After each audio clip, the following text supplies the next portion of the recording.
Tonight, when you send a letter across the country and it arrives in 2 days, you don't think twice about it. You assume it just works. But 800 years ago, a man built a system that could move a message 300 miles in a single day, using nothing but horses, riders, and stations spaced a day's ride apart. That man is remembered as history's most feared destroyer, but the real story is far stranger. His name was Temujin. You know him as Genghis Khan. You picture a warlord, burned cities, and pyramids of skulls. Yes, those things happened, and no honest telling of this story hides that. But here's what almost nobody tells you. The same man who leveled cities also wrote one of the most advanced legal codes of the medieval world, the Yasa. It banned the kidnapping of women, the enslavement of fellow Mongols, and guaranteed freedom of religion across an empire stretching from Korea to Hungary. Having grown up abandoned to starve on the steppe after his father was poisoned, Temujin rejected traditional bloodlines. He trusted proven loyalty, promoting people based on skill rather than birth.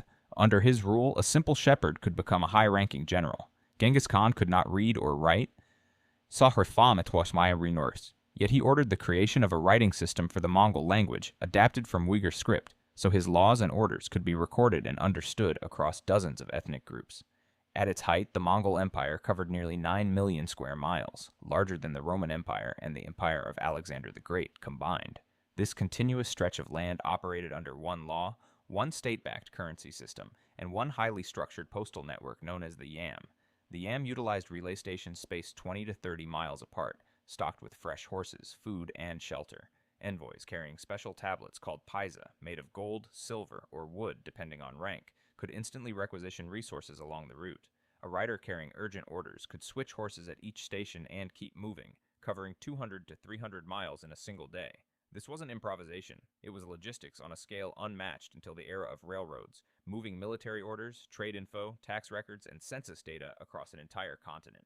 Marco Polo, traveling through Mongol territory decades later, marveled at how fast information could move with no telegraph, no roads like Rome's, nothing but organization and horses. Because these routes were patrolled, a merchant could travel from Persia to China safely under the Pax Mongolica.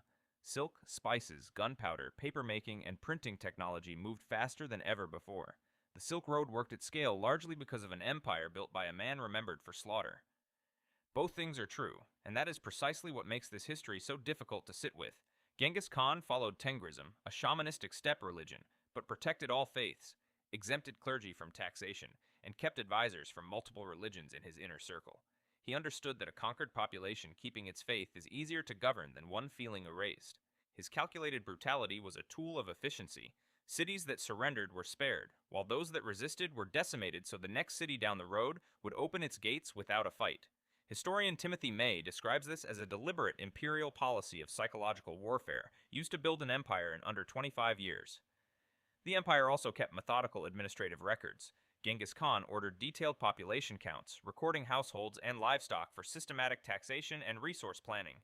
Later rulers like Kublai Khan standardized paper currency backed by the state treasury, which Marco Polo described with open astonishment. History often forgets this statecraft because destruction is easier to visualize than complex infrastructure, which remains invisible as long as it works. To prevent succession chaos, Genghis Khan even divided his empire among his sons before his death in 1227.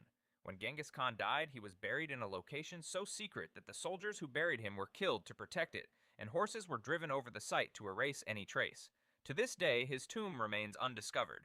A man obsessed with institutional order made sure his own ending would remain a mystery.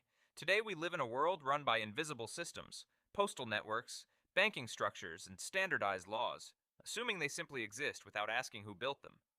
Long before satellites or telegraphs, a boy abandoned to starve on the steppe built a system so efficient it moved information faster than most empires could move soldiers.